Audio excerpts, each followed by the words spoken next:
যার পিছনে ধর আমি এতটা পরিশ্রম, দিন রাত 24 ঘন্টা এতটা পরিশ্রম করেছিলাম, কিন্তু সেই চ্যানেলটা আমার নষ্ট হয়েছে।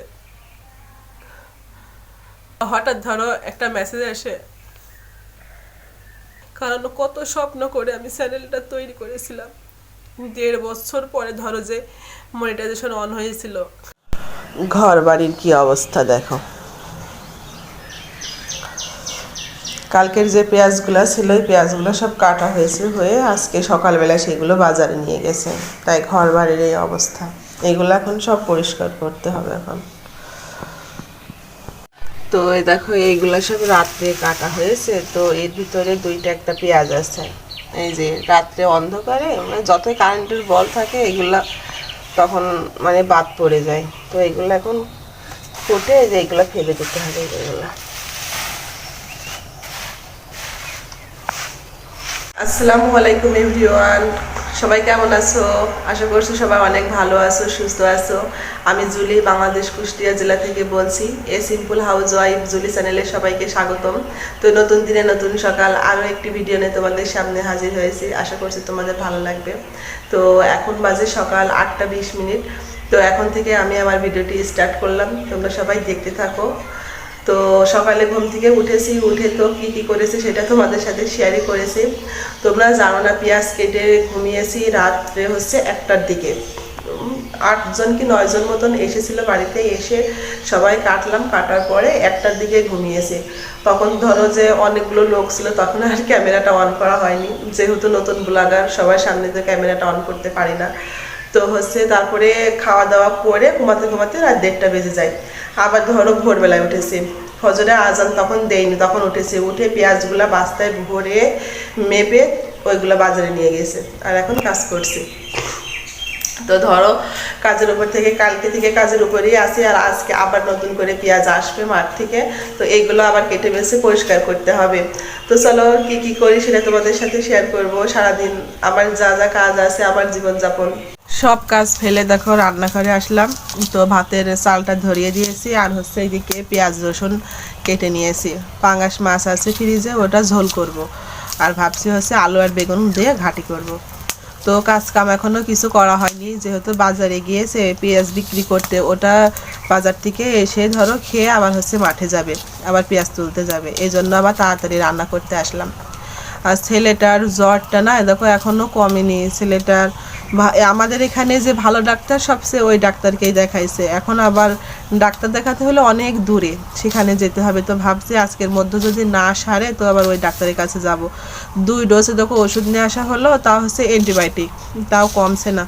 কি হলো তা জানি ছেলেটার। তো এখনও ঘুমাচ্ছে, ও এখনও ওঠেনি। তো ভাবছি উঠলে একটু কিছু খাওয়া, ওষুধ খাওয়া দেখি, আজকে না হলে আবার ডাক্তারের কাছে নিয়ে যাব।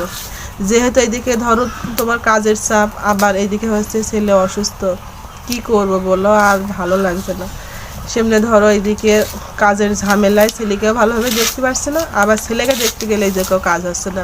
বলো আমাদের তো এটা করে সংসার চালাতে হয়, এইগুলো যদি না করি আমাদের তো সংসারও চলবে না। তো চলো মাছটা রান্না করি, আর হচ্ছে বেগুন ঘাটি করে নিই, তারপরে হচ্ছে থালা বাসন মাজা, ঘরটর গুছানো তারপরে করব। রান্না শেষ করলাম, রান্না শেষ করে মেয়ের আব্বু আসলো বাজার থেকে, তো ওকে হচ্ছে ভাত খাওয়ালাম, খেয়ে মাঠে গেল। আর এই দেখো আবার থালা বাসন নিয়ে বসেছে। এখন প্রায় 11:30 বেজে গেছে, তাও এখনও থালা বাসন মেজে কমপ্লিট করতে পারিনি। কাজ যদি বাড়িতে শুরু হয় তাহলে মনে করো দিন রাত 24 ঘন্টা কাজ হতেই থাকে, কোনো বিশ্রাম হয় না, আর কোনো কাজের টাইমও ঠিক থাকে না। তো চলো থালা বাসনগুলো মেজে নিই।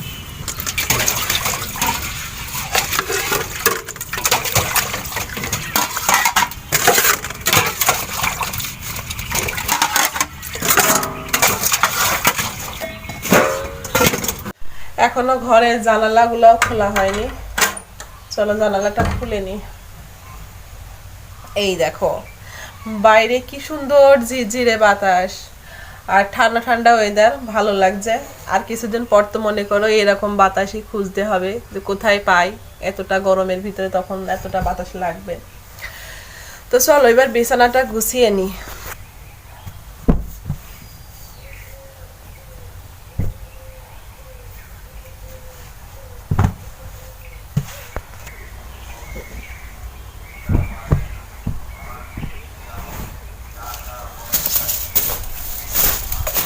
বিছানাটা গোছানো হয়ে গেছে। তো তোমাদের সাথে একটা আমার দুঃখের কথা শেয়ার করি।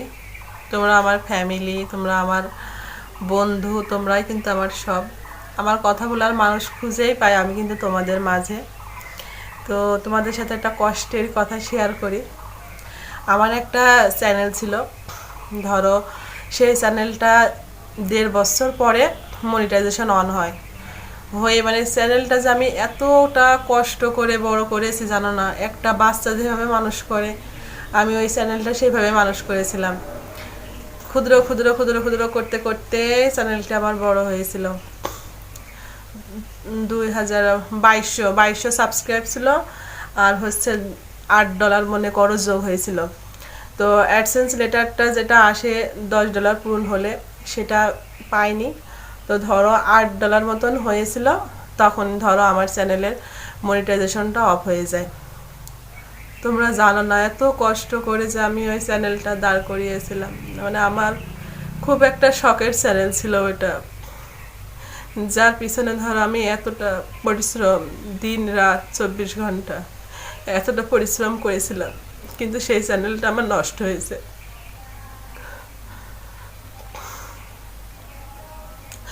হঠাৎ ধরো একটা মেসেজ আসে, যে হঠাৎ একটা মেসেজ আসলো যে চ্যানেলটা হচ্ছে বন্ধ করে দেওয়া হয়েছে। তখন তোমরা জানো না, মানে মনটা যে এমনটা খারাপ হয়ে গেল, মনে হয় মনটা একদম ভেঙে তছনছ হয়ে গেল। কারণ কত স্বপ্ন করে আমি চ্যানেলটা তৈরি করেছিলাম। 1.5 বছর পরে ধরো যে মনিটাইজেশন অন হয়েছিল, আবার হচ্ছে কতদিন সময় লেগেছিল $8 পূরণ করতে, তারপরে আর $2 হলে ধরো যে অ্যাডসেন্স লেটারটা আসবে, কিন্তু সেটা মাঝপথে ধরো যে নষ্ট হয়ে গেল। আমার স্বপ্নটা ধরো শেষ হয়ে গেল।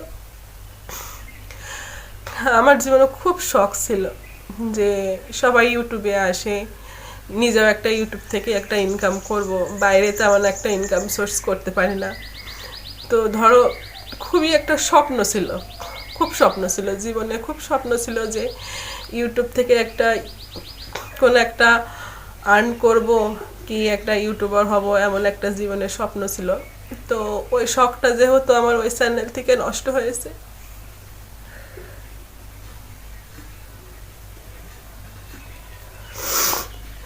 তো ধরো তারপরে মানে খারাপ লাগে। কিছুদিন মতন চ্যানেলটা বন্ধ ছিল, থাকার পরে চ্যানেলটা নষ্ট হয়ে গেছে। কি কারণে আমি এটা জানি না, বলতেও পারি না চ্যানেলটা কি কারণে নষ্ট হয়ে গেল। তো আবার এই চ্যানেলটা ছিল সেকেন্ড চ্যানেল, এটাতে আমি গজল ছাড়তাম, মানে ছোট ছোট ভয়েস ক্লিপ করে এটা ছাড়তাম। তো ভাবলাম যে থাক, এটা আর করবো না, ব্লগ ভিডিও করব। তো আমি কিন্তু অনেক শখ নিয়ে, স্বপ্ন নিয়ে আমি হচ্ছে ইউটিউবে এসেছি। প্লিজ সবাই পাশে থাকবেন। একটা ব্যর্থতা তো জানেনি যে একটা ব্যর্থ হলে মানে তখন কতটা খারাপ লাগে। একটা জায়গায় পৌঁছানোর পরে যখন ব্যর্থতা হয়, তখন কিন্তু যে হয় সেটাই জানে যে ব্যর্থতার জ্বালাটা কেমন।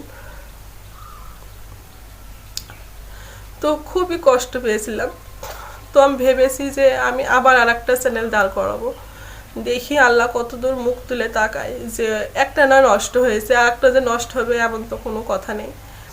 তো আমি আর একটা চ্যানেল দাঁড় করাবো, এই জন্য এই আশায় কিন্তু হচ্ছে আমি এই চ্যানেলে আমি ব্লগ ভিডিও দিই। তো 1000 সাবস্ক্রাইব হয়নি, কিন্তু হবে। তো সেই আশায় আছি, আল্লাহ যেন মুখ তুলে তাকায়। আর তোমরা আমার পাশে থেকো প্লিজ, তোমরা আমার পাশে থেকো। আমার এই বলার ভাষা নেই বন্ধুরা, আমার চ্যানেলটা নষ্ট হয়েছে।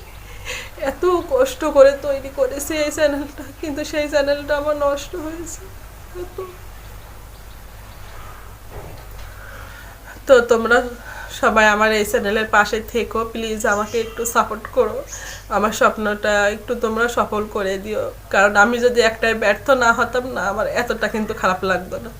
কিন্তু আমার একটা মনে করো হওয়া কাজ যেটা হয়ে গিয়েছিল, হঠাৎ নষ্ট হয়ে গেল জিনিসটা কিভাবে। এখন কেউ করেছে কি কিভাবে হয়েছে এটা জানি না, কিন্তু এখন আর চ্যানেলে কোনো কিছু নেই। তো তোমরা সবাই পাশে থেকো, আল্লাহ যদি মুখ তুলে তাকায় তো আবার আমি দাঁড়াতে পারবো। প্লিজ তোমরা সবাই একটু সাপোর্ট করো, ছোট বোন হিসাবে, কেউ মেয়ে হিসাবে, কেউ বোন হিসাবে তোমরা একটু সাপোর্ট করো প্লিজ। আর যদি আমার ভিডিওর কোনো অংশে ভুল হয়ে থাকে সেটা তোমরা আমাকে কমেন্ট করে জানাবা, বা কোনটা ঠিক করেছি, কোনটা ভুল করেছি, কোনটা কেমন করতে হবে তোমরা একটু সবাই জানাবা। কারণ মানুষ তো আর সব কিছুই শিখে থাকে না, শিখতে হয় আস্তে আস্তে, বা মানুষ সব কিছুই কিন্তু পারে না, সেটা বুঝে করতে হয়। তো আমি যদি ভুল করে থাকি তোমরা আমাকে শিখিয়ে নিও, কারণ ভুল হতেই পারে মানুষের। তোমরা আমাকে সবাই একটু সাপোর্ট করো প্লিজ। আর ভালো লাগলে চ্যানেলটি সাবস্ক্রাইব করে দিও, আর লাইক কমেন্ট অবশ্যই তোমরা করবা, তাহলে কিন্তু উৎসাহিত পাই আমরা। তো ভিডিওর যেখানে ভুল হোক প্লিজ তোমরা ধরিয়ে দিও, তোমরা পাশে থেকো। এই দেখো, এটা মশারি। তো মশারি আসছে, তো কয়েক জায়গায় একটু ছিঁড়ে গিয়েছে, ওই ছেলে টান মারে, দাঁত দিয়ে কাটে বা কেসি টেসি দিয়ে কাটে, তো ধরো যে ছিঁড়ে যায় ওটা। তো দেখো, এটা নিচের অংশ, দেখো অনেকটা পাতলা কিন্তু, আর পুরাটাই যে এই ডিজাইন করা মাঝে মাঝে, এই দেখো অনেকটা লম্বা। এটা যখন টাঙাই তখন তোমাদের সাথে শেয়ার করব। আর এই যে এটা ওই জানালার পর্দা আর দরজার পর্দা।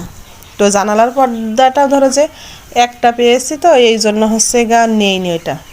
আর এটা দরজার। তো কালারটা কেমন হয়েছে তোমরা জানাবা। আমার খুব পছন্দ হয়েছে, এর জন্য নিলাম আর কি। এর আগে একটা ছিল, সেটা নষ্ট হয়ে গেছে কালার, তো এটা আবার নিলাম। তো কেমন হয়েছে সবাই বলবা। এই দেখো, আর এই দেখো এটা নিচের অংশ। এই দেখো, ছেলেকে মাথায় পানি দিলাম, ওর মাথায় কয়েক বদ্নি পানি দিলাম, দিয়ে ধরো জামা কাপড়গুলো চেঞ্জ করে ভিজা গামছা দিয়ে গা হাত পা মাথা সমস্ত শরীর ধরো যে মুছে দিলাম, দিয়ে তেল টেল মালিশ করে দিয়েছি। তো এখন একটু ঘুমাবে। তো এই দেখো, ওর জন্য রুটি আর মাছ নিয়ে এসেছে। তো খেতে চাচ্ছে না, ও এখন চা খাবে। বলো দুপুরবেলায় কেউ চা খায়, শরীরটা আরও গরম হয়ে যাবে। তো একটু দেখি মাছ খালি খালি মাছ খাই নাকি, যদি শুধু শুধু মাছ খাই তাহলে ধরো যে এখন আর চাটা দেবো না, বিকেলের দিকে দেবো, একটু ডিম সিদ্ধ করে, আর চা বিকেলে দেবো। আর এখন একটু মাছটা খাই নাকি দেখি। ছেলেটার শরীরটা মানে একদমই নষ্ট হয়েছে, বুঝেছো, কেমন যেন হয়ে গেছে। না ডিম একটু খাও, অল্প একটু খাও। এই দেখো ডিম, না না না দেখি আব্বু নাও। তুমি সুস্থ হবে না, তুমি খাই ওষুধ খাতে হবি, খাই সুস্থ হবা। রাত্রে একটু বমিও করেছে ও, তোকে খাওয়ানি। তো এখনো গোসল করেনি, এখন ধরো ওই গরুর গোবরগুলো বের করলাম আর গোয়ালটা ঝাড়ু দিলাম, দিয়েই দেখছি ভ্যানে পেঁয়াজ নিয়ে এসেছে। এই দেখো, বুঝেছো, দেখো এইগুলা কাটলাম এখন।